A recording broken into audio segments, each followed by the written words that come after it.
The cold bite of steel cuffs locked around my wrists. Two men in cheap uniforms dragged me off my own porch while neighbors stared in shock. Behind them, Karen Van Fleet, queen of the HOA, smirked in triumph. I only smiled back. She had no idea who I really was. 3 weeks earlier, everything had been different. I stood in my new living room, surrounded by half-opened boxes and the scent of fresh paint. This house was my reward for 20 years on the force, 15 of them in SWAT, and 5 as chief of police. After my wife passed, I wanted peace. The street looked like something from a postcard: towering oaks, trimmed lawns, and neighbors who waved good morning. Duke across the street practically lived with his leaf blower, and a young family brought over cookies on moving day. For the first time in years, I slept through the night. On my mantel sat a picture of my grandpa, stern in his army uniform but with a twinkle in his eye.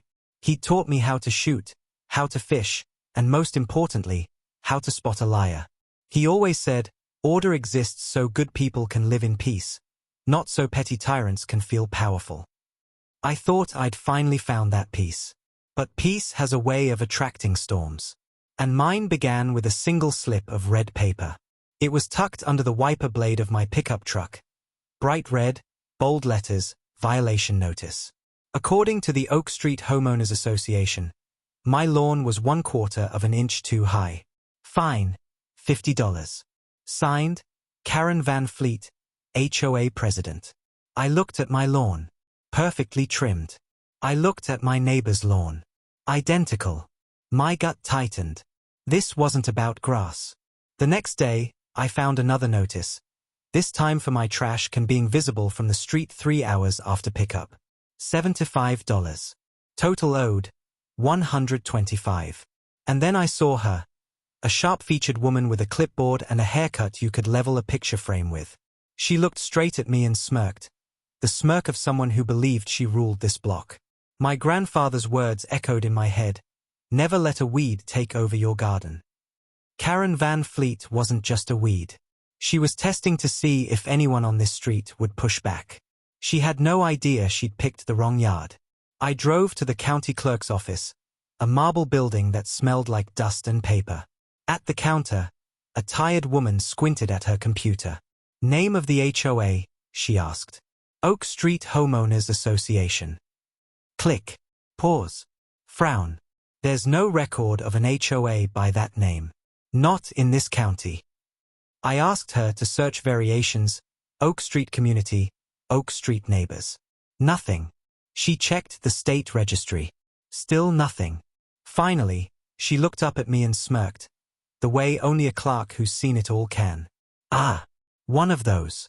Someone pretends to be an HOA. Most people just pay to avoid trouble. She handed me a certified letter on county letterhead stating no such HOA had ever been filed. The raised seal pressed against my thumb felt heavy. Truth has weight. I could have walked straight to Karen's door and shut her down. But bullies don't stop because you wave paper at them. They stop when you cage them. So I folded the letter, slid it into my pocket, and made a decision. If Karen wanted to play games, I would let her, long enough to bury herself. That night, my quiet home became an observation post. I opened an old box in my garage, not full of tools, but gear. Cameras, motion sensors, a button MIC disguised as a shirt button, and a simple black ring on my hand that doubled as a panic alert. One double tap and my lieutenant, Danny Reyes, would see and hear everything. Danny was smart, steady, and sharp enough to run circles around most lawyers. She was my anchor at the department. I also called Boone, an ex-military officer on my squad. Big, quiet, reliable. If things went south, he'd be my hammer. Finally, I called my neighbors, the family with cookies, and Duke with his leaf blower. If you see anything strange, just film from your windows. Duke laughed. She fined me once for having a non-compliant garden gnome. You got it, Chief. Now I had cameras inside, allies outside, and a lifeline to my department. Karen thought she was playing neighborhood politics. What she didn't know was that she'd just stumbled onto a battlefield, and I'd already built the trap. The next morning, a black SUV rolled up to my curb. Two men got out, dressed in navy shirts with shiny shields clipped to their chests. From across the street, they might have passed as cops. Up close, they were cheap Halloween costumes with a badge. Karen stepped out behind them, blazer on, clipboard in hand, looking like a queen sending her knights to war. They pounded on my door. I opened it calmly. "Mark Ryland." "That's me." "We have a warrant for your arrest," one said, waving a piece of paper. I glanced at it. Fake seal, retired judge's name, charges like criminal defiance of community bylaws. Legal gibberish. Karen smirked. "We warned you, Mr. Ryland. We don't tolerate lawbreakers here." I raised my hands. "No trouble. I'll comply." Relief washed over their faces. They snapped cheap handcuffs around my wrists and tugged me down the porch. My neighbors peeked from curtains, phones recording. I looked at Karen and smiled, a small, knowing smile. She thought she'd won. She thought she'd humiliated the new guy on the block. What she didn't know was that every second was being recorded from 3 different angles, and she'd just committed felony impersonation of an officer. They shoved me into the back of the SUV. As I stumbled, I palmed a small GPS tracker and slapped it under the bumper. Click, magnet locked. Inside, the fake cops laughed, boasting about the $500 Karen had promised them. They didn't notice my thumb tapping twice on my ring. Miles away, Danny's phone lit up. My button mic streamed live audio. Cameras outside my house uploaded video. A case file opened. The net was cast. The SUV rolled into an industrial park. Wide, empty roads, the kind criminals think are safe. They didn't know Boone was already there. A beat-up construction van pulled out in front, forcing the SUV to slow. A black sedan closed in from behind. Boone's pickup slid alongside. In seconds, the SUV was boxed in. Tires screeched. Doors slammed. Real cops in tactical gear surrounded us, weapons drawn. "Police. Hands where I can see them." The driver froze. The passengers' hands shook. Their cheap badges glinted under real flashlights.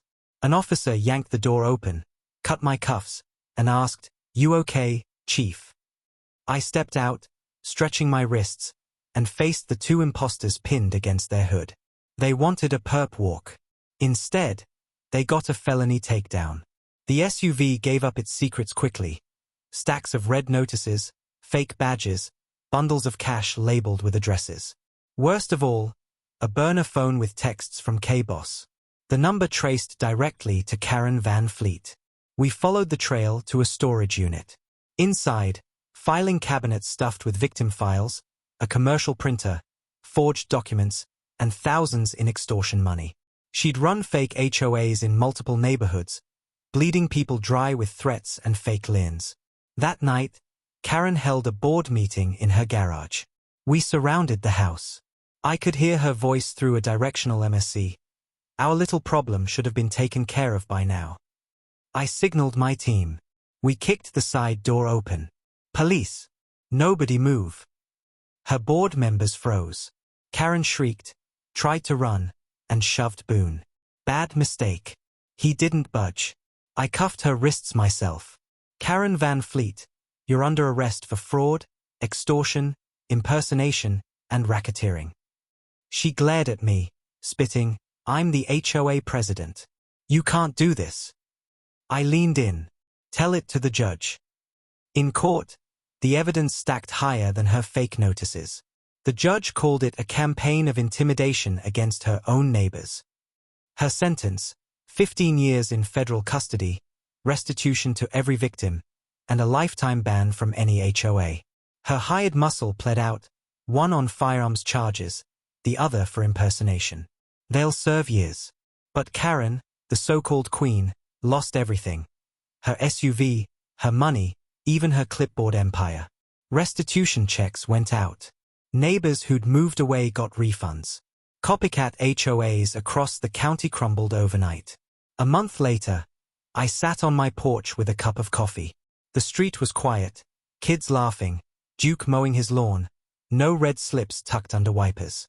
On my mantel, my grandpa's photo looked down, steady as ever. He'd said rules should serve people, not enslave them. Karen tried to run this street with fear. We answered with facts, witnesses, and the law. Slow, steady, final. The quiet I'd bought this house for was back. And if anyone tries a stunt like hers again, they won't meet a fake board. They'll meet me.